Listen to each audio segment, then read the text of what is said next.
È stato inaugurato nell'area demaniale di Bosco Littorio a Gela il Museo dei Relitti Greci, una struttura che accoglie e racconta uno dei ritrovamenti più significativi della storia antica dell'isola, una nave da carico rinvenuta nel 1998 sui fondali marini antistanti la costa di Contrada Bulala, a circa 800 metri dalla costa.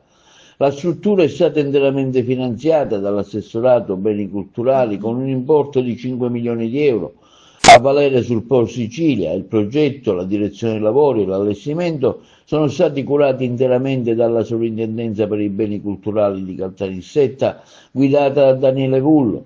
Alle risorse stanziate dalla Regione si è aggiunto lo scorso anno anche un finanziamento straordinario di 480.000 euro da parte dell'ARS, destinato al ripristino degli impianti danneggiati dai ripetuti furti di cavi elettrici, oltre a ulteriori danneggiamenti e atti vandalici che si sono susseguiti nei 5 anni di allestimento della sede del museo a Gela.